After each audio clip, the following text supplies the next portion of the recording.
کوئی سینے پہ گولی کھاتا ہے، کوئی للکار کے سر کٹواتا ہے، کہیں لاشوں پہ بیٹھی چیلیں ہیں، کہیں خون سے لت پت جھیلیں ہیں۔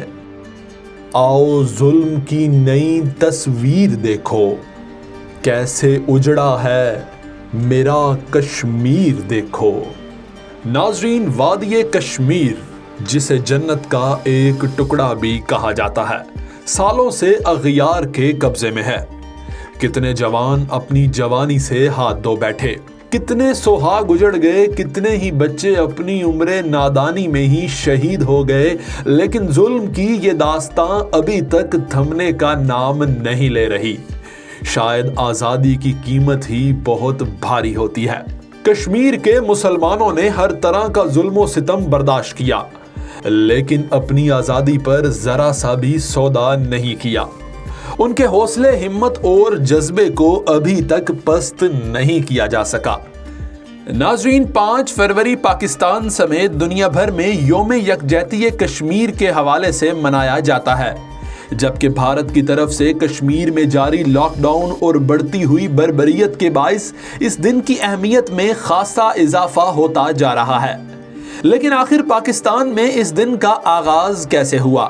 1975 میں ذوالفقار علی بھٹو کے دور حکومت میں شیخ عبداللہ اور اندرا گاندھی کے درمیان ہونے والے معاہدے کے وقت کشمیریوں کے ساتھ اظہار یکجہتی کے طور پر بھٹو نے اعلان کیا کہ پاکستانی عوام بھرپور طریقے سے کشمیریوں کا ساتھ دے گی، اور پھر ایسا ہی ہوا۔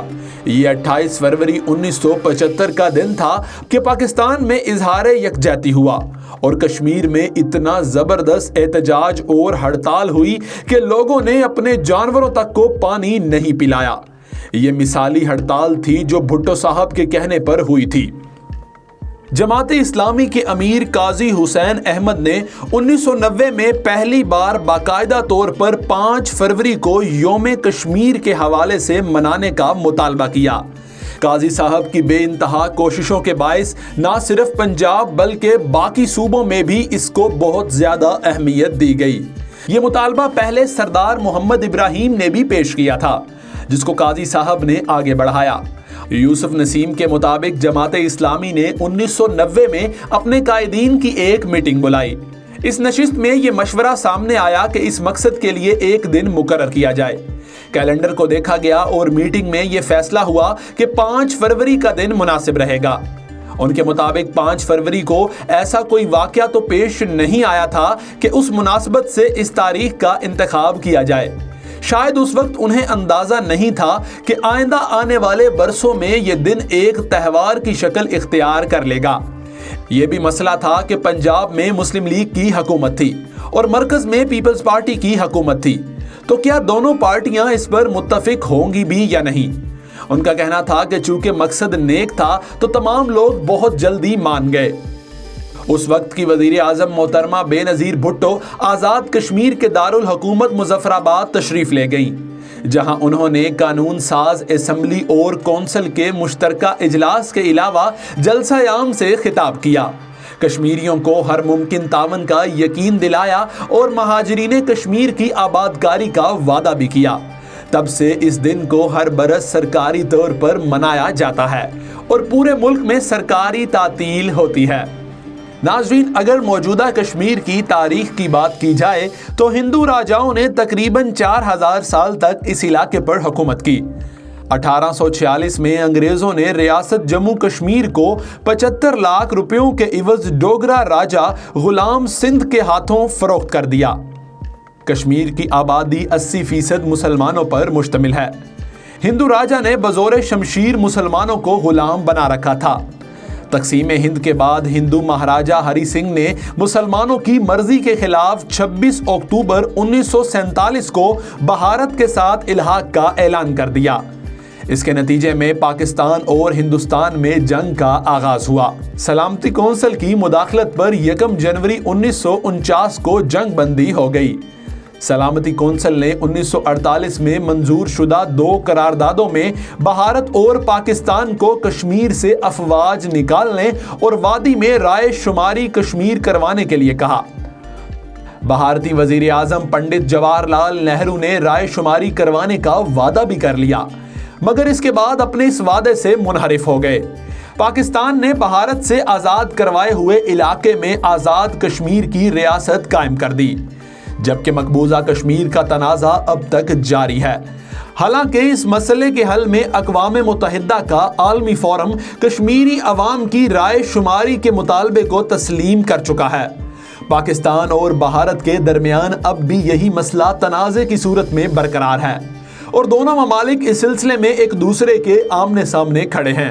کشمیر کا بچہ آج بھی اسے پاکستان کا حصہ مانتا ہے اور وہاں کشمیر کی آزادی کے نام پر شہادت پانے والوں کو آج بھی پاکستانی پرچم میں لپیٹ کر سپرد خاک کیا جاتا ہے۔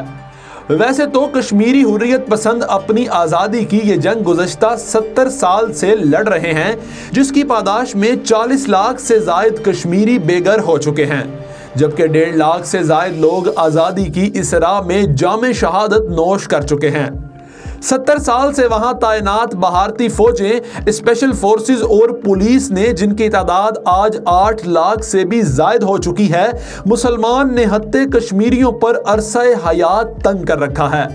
روزانہ کی بنیادوں پر وہاں خواتین کی عصمتیں تار تار کی جا رہی ہیں، ماؤں اور بہنوں سے ان کے سہاگ چھینے جا رہے ہیں، لاکھوں بچے یتیم ہو چکے ہیں، مگر آج بھی ان کشمیریوں کے لب پر ایک ہی صدا گونج رہی ہے: کشمیر بنے گا پاکستان، کشمیر بنے گا پاکستان۔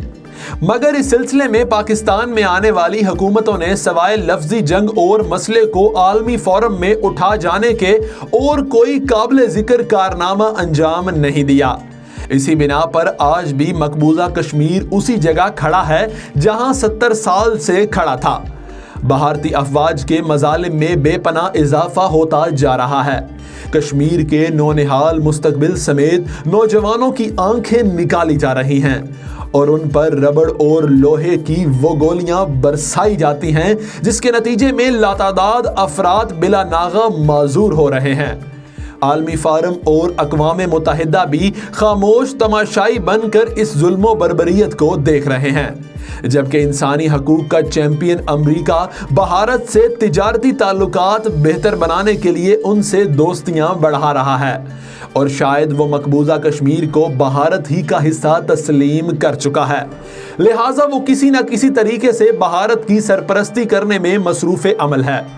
مگر اس سلسلے میں مظلوم کشمیریوں کے عزائم کچھ اور ہیں اور ان کی رگ رگ میں آزادی کی جدوجہد خون کی مانند بہہ رہی ہے اور وہ الحاق پاکستان چاہتے ہیں۔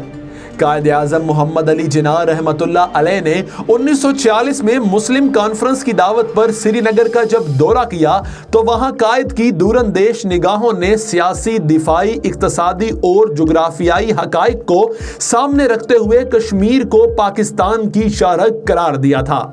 مسلم کانفرنس نے بھی کشمیری مسلمانوں کی نمائندگی کرتے ہوئے 19 جولائی 1947 کو سردار ابراہیم خان کے گھر سری نگر میں باقاعدہ طور پر قرارداد الحاق پاکستان منظور کی، مگر بھارت نے اسے یکسر مسترد کر دیا۔